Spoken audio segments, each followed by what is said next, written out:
de acuerdo a lo que las autoridades del Congreso que convida a la Universidad de Córdoba,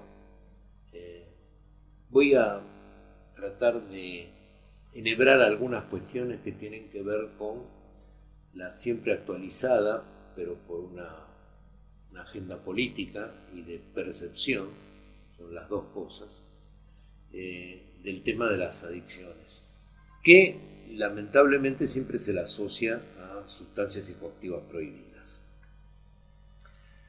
Obviamente sabemos, los que estamos en tema y nos interesa poner las cosas en claro, y además cualquier persona que tenga idea de lo que es psicología, psiquismo humano, sabe que las compulsiones repetitivas son adicciones, o sea, que pueden ser a sustancias psicoactivas permitidas o prohibidas, pueden ser a conductas como el juego, pueden ser a otras sustancias pero que no están prohibidas, como el caso del alcohol, pero que sí tienen la psicoactividad, pueden ser a la comida, sin duda, o sea, hay infinidad de planteos en este sentido. Yo quiero fundamentar que de alguna forma hay paradigmas que se van reinvirtiendo y por otro lado hay cosas que se reafirman en la medida que el prejuicio y la forma de conducir estas cuestiones desde una mirada que tiene más que ver con lo que se supone que debe ser y no lo que realmente es, que es equívoca. Para esto tenemos que partir del principio de por qué se asocia, porque lo he visto mucho en estos días, o sea, cada vez que alguien organiza o piensa, por ejemplo, un entrenamiento de actores de la base en el tema de adicciones, piensan automáticamente, o sea, no hay discusión acerca de qué es una adicción, es simplemente el consumo de las sustancias psicoactivas prohibidas. Y esto no es una adicción. ¿Por qué nace esto? Porque hay una necesidad que a mí me gusta reforzar, lo he trabajado bastante en los últimos tiempos, es que el paradigma que se inventó en su momento, que fue una evolución de lo que llevó en su momento a la prohibición en los Estados Unidos del alcohol, que después se decayó simplemente porque no teníamos posibilidad o sea, el país no tenía la posibilidad, digamos, de sostener esa abstinencia forzosa. Al contrario, fomentó más el consumo e incluso consumos alternos, llegando el caso, en su momento, para poder hacer desistir a la gente del consumo de alcohol, el propio gobierno norteamericano, estamos hablando de los años 30, hasta propició los consumos de alcohol con agregados que lo hacían realmente muy tóxico, donde se calcula que por lo menos 10.000 personas murieron por esa maniobra del propio gobierno. O sea, fíjense cómo está ya en una cosa así, está instaurado el hecho de que uno puede llegar, en este caso un gobierno, puede llegar para evitar un consumo que se supone pernicioso, hacerlo tan pernicioso que permite la muerte, con tal de que la gente no tenga ese consumo. Un absurdo, sencillamente un absurdo. Paradojalmente, la escalada que se hizo a partir de la derogación por parte de la administración Roosevelt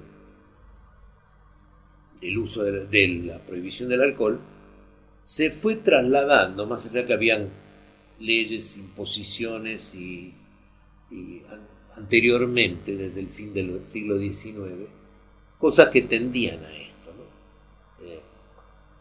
Y creo que es bueno darnos cuenta que todo esto hace la construcción de formas que no tienen que ver con la salud pública, sino que tienen que ver con el control. Cuando finalmente llegamos a la Convención de Viena del 61 y después a la declaración por parte de la administración Nixon de la guerra contra las drogas en el año 74, no estamos hablando de 2000 años, no alcanza medio siglo, conseguimos que en todos nuestros países se instituyera la cuestión del problema de las drogas como una instancia, digamos, como para preocuparse y mucho. Y que se instauraran también los sistemas de control de ciudadanía en función de ese consumo. ¿Qué podemos decir de eso? Que obviamente no es una cuestión realmente o sea, se armó una cosa artificial donde podríamos decir que es como si en un rodeo de ganado dijéramos sin mayores fundamentos, a ojo, que hay 200 animales, de un rodeo pongámosle de 2000, 200 animales que son peligrosos, o que son demasiado mansos, o que son los más lindos, pero arbitrariamente, ¿no? Simplemente con una recorrida por el ambiente, por el campo, y decir, bueno, estos son. Se los ponen en un corral especial y tienen que ser tratados de tal o cual forma. Lo mismo pasó con las sustancias psicoactivas, que se pusieron en el índice, o sea, en la prohibición. O sea, ¿eran realmente las peores? No, francamente no. De hecho, tanto alcohol como tabaco son consideradas enfermedades graves por las Naciones Unidas a través de la OMS, están dentro de las 50 grandes enfermedades de alcohol y tabaco, o sea, alcoholismo y tabaquismo, y tienen por lejos un impacto sobre el ámbito del consumo de la gente, que es sensiblemente, o sea, ninguno de los dos, tabaco o alcohol, se compara a todas las sustancias psicoactivas prohibidas sumadas. Pero mientras tanto construimos algo que es muy particular, que es el hecho de decir, estamos frente a en su momento hasta hubo algún autor argentino, que bueno, llegó a hablar de la pandemia de las drogas. Bueno, ahora que estamos verdaderamente en una pandemia, sabemos que no es lo mismo, o creo que nos deberíamos dar cuenta que no es lo mismo. Fíjense también que en ese tiempo, o sea, desde que se hizo esta cuestión universalizada a través de la firma por prácticamente todos los países del mundo, que sí, las drogas, tanto es así que pasamos de guerra contra las drogas, actualmente las Naciones Unidas hablan del problema mundial de las drogas, con lo cual le están dando una categoría muy particular, porque el problema mundial de las drogas, podríamos decir el problema mundial de cualquier cosa, pero que no tienen la misma repercusión política que tiene este tema. O sea, yo creo que lo que se instauró, y en ese sentido voy a agregar algo, la guerra contra las drogas, en el punto de vista formal, de acuerdo a sus declaraciones, es un absoluto fracaso. No disminuyeron los indicadores de consumo, al contrario. Se ampliaron las edades, o sea, los ingresos son a menor edad. Algunas de las sustancias que se perseguían antes resulta que no tienen hoy incidencia. Por ejemplo, los opiáceos, que digamos por suerte también, digamos, porque su adhesión es muy fuerte, no están acá en la República Argentina como un problema, más allá de que algunos pretenden decir que sí, pero no. Pero hemos desconsiderado otra cantidad de cosas en función de esta creencia sobre todo las tres grandes, llamémosle marihuana, heroína, cocaína, que ahora una de ellas está prácticamente a punto de ser destituida por la práctica, y a eso después me voy a referir con más detalle. Y con todo esto lo que se logró es que por una cuestión de matrimonio entre el modelo clásico ético-jurídico que deviene a la vez de la ética protestante puritana de los Estados Unidos y el modelo médico-sanitario, Dixit Menéndez, el autor hoy emérito de la Universidad de México, Nacional de México, que tuve la suerte de que fuera profesor mío, él lo denominó ese modelo hegemónico, y por una razón suficiente, como la razón de la salud pública contra cualquier,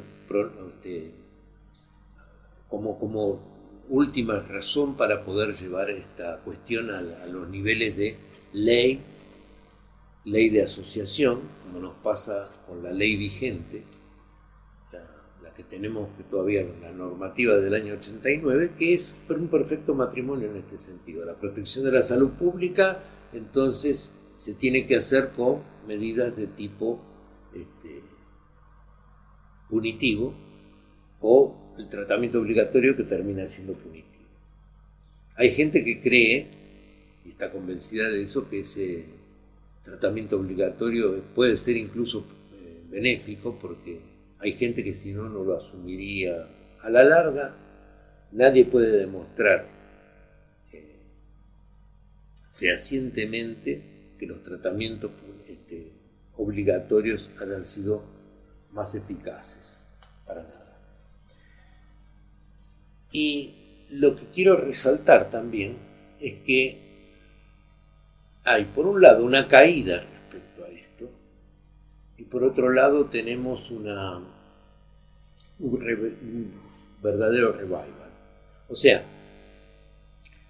ustedes habrán visto, por caso, que, y esto es paradojal lo que voy a contar ahora, un país como el Uruguay, que se decidió a trabajar con el tema de la marihuana como una forma de manejar una sustancia ya muy extendida con una regulación desde el Estado. Por muchas razones yo podría decir, pero me alargarían innecesariamente, o sea, en los términos de esta comunicación, podría decir que en realidad lo ideal final es que las sustancias no pertenezcan a ningún índice, y les voy a explicar por qué. Hoy, por ejemplo, mi último cargo ejecutivo fue hasta el 2015, donde fui director nacional de adicciones, y lo que vi, observando muchos centros de atención en todo el país, que en este momento, y lo puede corroborar un jefe de servicio, la gente que llega con los problemas más severos tienen que ver con cócteles que se arman con alcohol, sustancia psicoactiva permitida, incorporada a la cultura además, y psicofármacos y psicotrópicos, o sea, productos medicinales. Y esto es lo que provoca, con gente que no se sabe manejar con sustancias, muchos de ellos muy jóvenes, provoca daños severos, en algunos casos la muerte incluso, y no los centenares que atribuyen las leyendas, porque no hay constatación de ninguna especie en ese sentido, de los que mueren supuestamente por el Paco en el conurbano bonaerense, o los que mueren en el Gran Rosario consumiendo cocaína mal cortada, barata y fraudulenta. Les diría que ahí, hago esta observación, los muertos corren más por la cuenta de quienes no tienen ningún tipo de apoyo en los afectos inmediatos. y son expulsados incluso de los lugares de miseria donde les toca vivir. Y van a parar a las ranchadas donde el descuido es tal, no es una cuestión de drogas, es una cuestión de abandono. Pueden enfermarse de enfermedades concomitantes, y entre otras cosas ser, digamos, morir por tema del Paco, pero no por el Paco directamente, sino por todo el abandono que significa estar excluido de la propia exclusión. Volviendo un poquito atrás, nosotros hemos visto, yo personalmente llevo buen tiempo en esto, justamente desde el año 74 es mi ocupación habitual, o sea que vi todo el desarrollo de la guerra contra las drogas de Nixon y las secuelas de la misma, que hacen que hace un año, para que vean que no me distraigo de lo que dije antes, al Uruguay, que hace esta política de drogas, de esa sustancia marihuana, restringida y manejada por el Estado, admitidos ciertos aceites como pauta medicinal y consumos o plantación para el consumo, con semillas que están limitadas. Hace un año nomás, hubo un comunicado Wall Street donde condenaban al Uruguay algo que ya se sabía, que es los cheques de las personas de las farmacias y del sistema que pretendía manejar el Estado, o sea, que trataba de instalar el Estado para poder manejar el asunto, estaba impedido de usar sus instrumentos, usar cheques, instrumentos bancarios, porque no se los aceptaba ningún banco, porque Wall Street tuvo el tupé de decir que ellos no iban a favorecer en absoluto que un país se desmarcara de la lucha contra la sustancia, bla, bla. Un año después, todos esos dichos son absurdos por la sencilla razón que los canadienses decidieron hacer lo mismo. Y hay entre 11 y 16 estados con distintos, en Estados Unidos, con distintos grados de libertad absoluta con respecto a la marihuana o grados de apertura, ¿sí? Pero casi todos van en ese camino. Entonces la pregunta es, ¿qué es lo que se quiere controlar? Porque si se trata de salud, deberían controlarse tantas cosas. Si se trata de control de una actividad delictiva, tendría que haber entonces, por ejemplo, Secretaría de Trata de Personas, Secretaría de todas las cuestiones que uno le pueda remitir al hecho de que estamos frente a una infinidad de problemas de la humanidad que no se van a arreglar simplemente por la sanción o el tratamiento obligatorio o lo que fuera. Pero una y otra vez, como estos señores de Wall Street hace un año, los actores de lo que quiere ser el pensamiento represivo vuelven a situar el problema del descontrol ciudadano al consumo de sustancias. Cualquiera sabe que los descontroles, hechos de violencia intrafamiliar, entre gente cercana afectivamente, actores de la comunidad, barras bravas, lo que fuere, esos infinitos tonos tienen que ver con múltiples causales, como cualquier problema, de paso es bueno decirlo, cualquier problema es complejo, lo único que hay que tomarse el trabajo de entender su complejidad. Al tema de las sustancias se lo suele clasificar como un problema complejo, complicado, con infinitas variantes, que esto, que lo otro. Lo que se les ocurra analizar en serio, o sea, si ponen bajo el microscopio el vidrio de lo que fuere, particularizado, van a encontrar que siempre resulta un problema complejo para decodificar.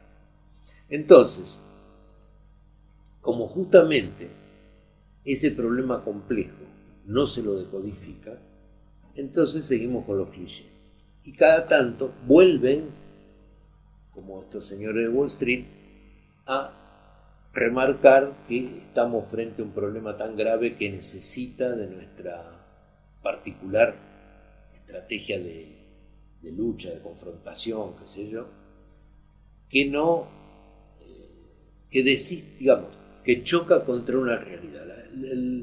Lo que choca contra la realidad es el hecho que en la mayoría de los casos, los que están en esto, o sea, los que consumen sustancias psicoactivas prohibidas, en muchos casos lo hacen ya apropiándose en una cuestión de usos y costumbres cada vez más acentuada, que le hacen disminuir la cuestión de sentir que están actuando una transgresión, más allá de que la hagan desde el punto de vista legal. Y la demostración cabal de esto es el hecho que los países que acabamos de nombrar, Estados Unidos, Canadá, en fin, o los mismos países europeos, tienden, salvo, voy a decir, casos Suecia, casos Rusia, que son casos líderes, pero por otras razones, que se me hace largo analizar en este momento. El tema es que los que siguen con el discurso, digamos, que conocemos todos, que cada tanto se cae, ¿dónde se cae? Con el consumo más ampliado. ¿Y dónde se levanta? Cuando actores de distinto índole, y en ese sentido sí hay un atravesamiento que va más allá de una pertenencia partidaria o institucional o lo que fueres, va de un lado al otro de la sociedad. Se carga las tintas en esa persona en particular al cual llaman adicto. Y se ignoran todas las formas de las, digamos, patologías adictivas que están reconocidas, por ejemplo, a nivel internacional. Yo tengo mucha comunicación con el Centro Universitario de Ginebra, que acuñaron en su lugar de atención, que tienen uno de los programas más audaces para el criterio normativo de la gente, lo que no se entiende, pero desde el punto de vista técnico muy buenos, de reducción de daños, y donde ellos ponen en el mismo plano una cantidad de cuestiones alrededor de la palabra adicción y sus significados reales en cuanto a las elecciones de compulsión de distinta índole que no se limitan al uso de sustancias prohibidas. ¿Qué pretenden con esto? Primero, tenerlas en cuenta, y segundo, no caer en esta cuestión, digamos, artificial de creer que las únicas cuestiones que tienen que ver con las sustancias son las verdaderamente adictivas, y por lo tanto las personas que padecen, digamos, un acercamiento demasiado íntimo con ellas son culpables de algo. Esto es lo que quieren evitar esta gente, y yo adhiero mucho a estas cuestiones. O sea, concuerdo con que esto es una manera, digamos, de tener en claro qué es lo que nos permite entender mejor las cosas. Entonces ahí vamos a decir dos titularidades. Una, el hecho de la represión, que vuelve una y otra vez por cara de actores diferentes que van desde el plano del tratamiento, que quieren compulsivo, obligatorio, encerrado, etcétera, con todas las características de la exclusión, donde terminan siendo una justificación de un encierro con otros medios, porque convengamos que en la mayoría de las enfermedades la internación plena es la última razón que se utiliza para tratar a un paciente. Es más, cuando en el tratamiento da lugar a que una cierta mejoría que permite volver a su hábitat, se lo externa y se lo vuelve a reingresar si es necesario porque hay un recrudecimiento de la enfermedad o lo que fuere. Esto lo vemos cotidianamente, no necesita demasiada explicación. Lo que hay que tener en cuenta es que lo que es natural tiende a artificializarse. O sea, sería natural que una persona se piense en la internación como algo extremo, no naturalmente lógico para esa enfermedad. Nadie lo dijo, pero sí se acepta. ¿Y por qué se acepta? Porque acá hay otro tipo de explicaciones, efectivamente, y no éticas, son morales. Esto hay que tenerlo muy en cuenta. Justamente la pregunta de la ética no está. Realmente no está. Y los que creen que están haciendo una cuestión ética con esto de encerrar como forma de actuar indiscriminadamente, sin atender las variaciones de casos, sin entender otras motivaciones, sobre todo sin entender. Lo que están haciendo es ser actores de la forma de exclusión que se han elegido en el mundo a través de la cuestión de asociar falsamente adicción con drogas prohibidas. La otra cuestión que yo pongo en juego acá es la puntualización acerca de lo que son los usos y costumbres. Los usos y costumbres tienen que ver mucho con la evolución, si se quiere, de la persona humana a través de los tiempos. O sea, hay cuestiones que se hacen usuales, se reconocen incluso como tradiciones, no necesariamente son, pero muchas veces se le atribuyen, que se van naturalizando, pero que si uno los ve a través del tiempo, van también evolucionando, como el idioma, como la ropa que usamos, como las formas del habla, o sea, las expresiones del habla, no el habla en sí misma, sino las expresiones del habla. En fin, todas las cosas que tienen que ver con, digamos, la originalidad que hay para darnos cuenta que los usos y costumbres hacen más que las leyes. Cuando un uso se transforma en una necesidad de consenso, es que le agregamos el castigo y se convierte en ley. De un consenso que deba ser respetado por todo el mundo. Y cuando justamente esa ley no es reconocida como tal, a pesar de que se le ha dicho que sí es legal, caemos en lo que ya los romanos conocían como desuetudo, o sea, la falta de pertenencia de la ley a partir del hecho de que esa ley no es acatada. Creo que lo estamos viendo muy claramente ahora en tiempo de pandemia. Estamos viendo tres cosas. Una, que la internación obligatoria nos cuesta a todos. Nos parece exclusión total, nos parece pérdida de libertad, etc. Todo eso, aunque esté la razón de salud pública real, porque yo creo que esta respuesta a la pandemia es necesaria, y ha sido la que ha hecho diferencia entre los números argentinos y los de otros países, de algunos vecinos de otros más lejanos, al punto que somos referencia en Naciones Unidas, o sea, en OMS, con respecto a esto. Pero lo que quiero decir claramente es que no se puede sostener algo que la gente no lo quiere vivir como algo, aunque sea benéfico. Esa restricción les resulta insoportable. Piensen ustedes en tanta gente que es obligada a sostener un tratamiento contra voluntad por tiempo, hay veces indeterminado, pero de exclusión, o sea, privados de la libertad de movimiento, condicionados a un reglamento institucional muy pesado, severo, donde se restringen las visitas, se condicionan las llamadas, bueno, una serie de cosas que hacen muy dificultoso el hecho de una comunicación real para entender si realmente estamos haciendo algo por tratar mejor, con inclusión de derechos, con reconocimiento de personas, o sea, saber que estamos frente a un otro con un problema, que es el consumo compulsivo de la sustancia,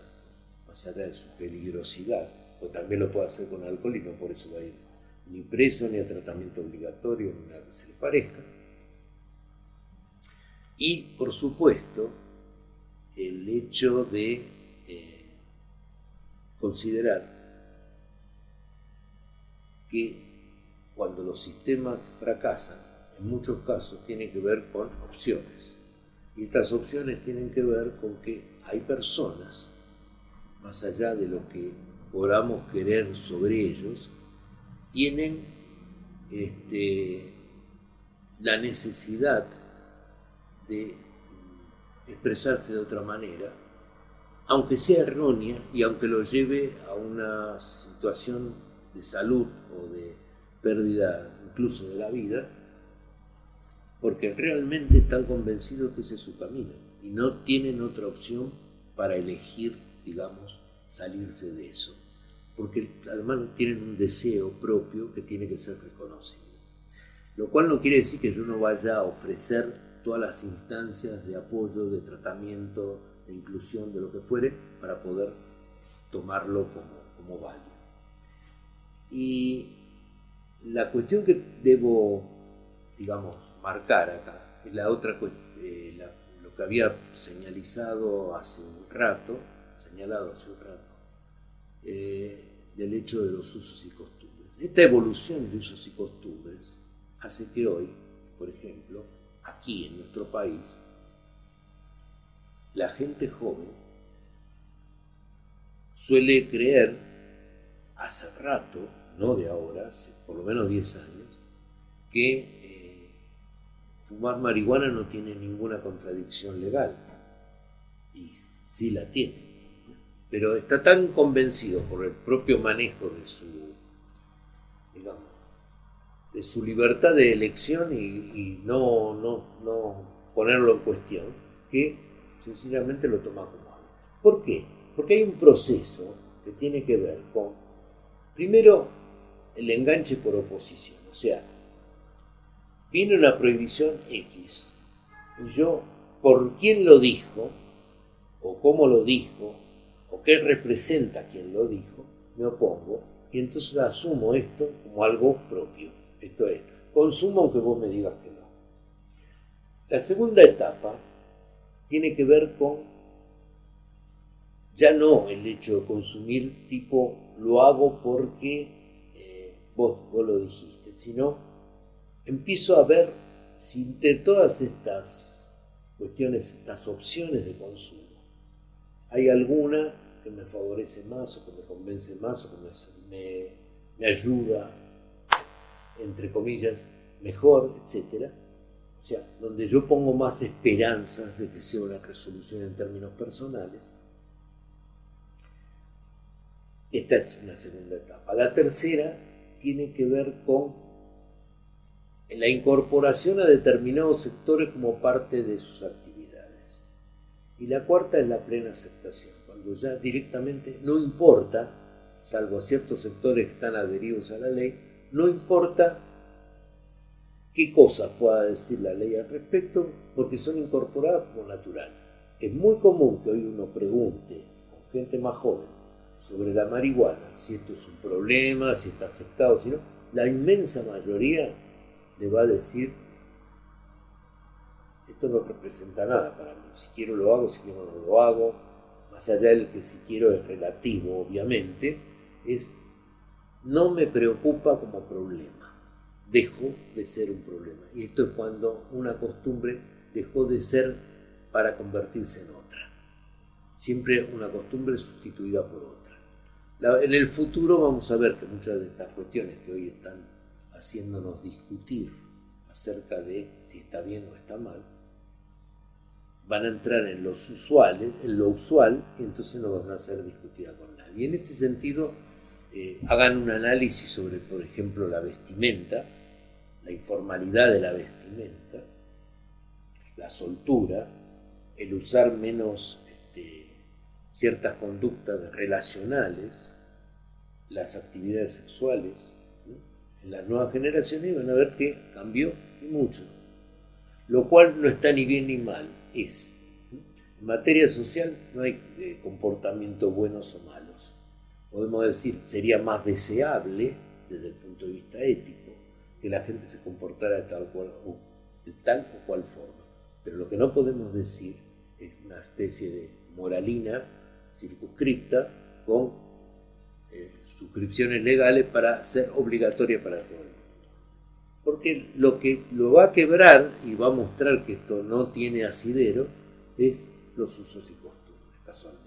Entonces, yo lo que quiero decir es que estamos frente a una bisagra. La bisagra tiene que ver con dos cosas. Tres, agregaría, perdón.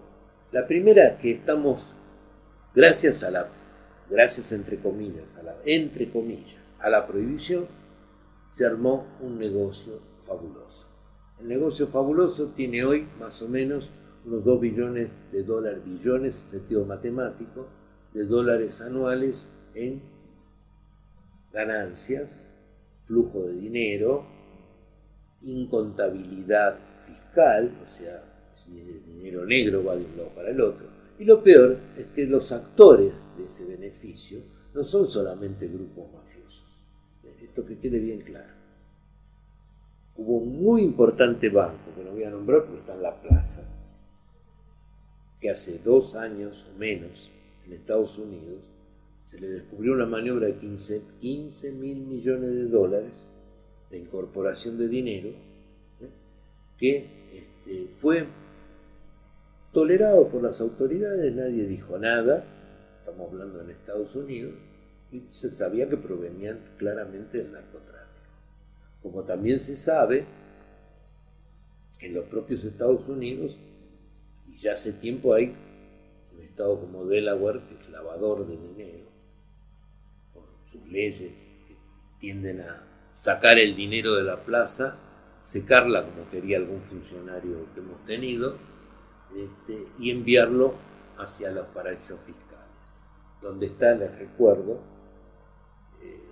por lo menos de los sobre 10 dólares usuales, hay más de 5 que están en el circuito informal de offshore. Diría que más. Para mí se acerca más al 7 que al 5. Esa es la primera pauta.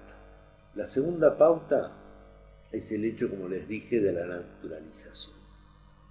La tercera pauta es que no somos justos, y esto tiende a, desde el punto de vista de los derechos, a hacer un cambio. No somos justos cuando nos enfocamos unilateralmente en drogas prohibidas, razonabilidad cero para saber si son o no, cuáles son las razones de su prohibición, conducta anormal en los adolescentes y jóvenes, y especialmente si son pobres. Digamos que nuestra capacidad de asombro pasa de la cintura para abajo. De la cintura para arriba es una incógnita. No sabemos realmente los comportamientos con los sintéticos, como por ejemplo el caso del éxtasis, que se usa muchísimo en la noche, en la nocturnidad, pero de la clase media para arriba. Fíjense nomás la reacción que hubo en lo social y los aditivos que hubo acerca de la famosa fiesta donde hubo 8 intoxicados, algunos tan graves que se murieron,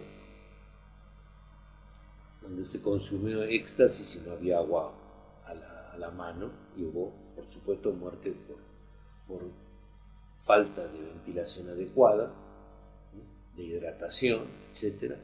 Pero eso no mereció ninguna investigación, no hubo condenado, no hubo nada, no hubo absolutamente nada. Si eso mismo se produce en un sector de bajos recursos, más vale excluido, va a dar toda una respuesta incluso de intromisión y persecución policial, jurídica, etc. Entonces, yo lo que planteo ya como para ir cerrando esta comunicación es que los viejos paradigmas se repiten a través de personeros que les interesa que esto siga vigente, pero que en la práctica la realidad marca otro camino. Marca, uno, un camino consciente, que es decir, tenemos la obligación de entender que los problemas de la humanidad no empiezan y terminan con el de adicción a sustancias prohibidas y que hay muchas formas de las adicciones que hay que tener en cuenta. Y la segunda es que cuando los usos y costumbres cambian, las leyes terminan acompañándolos y no al revés.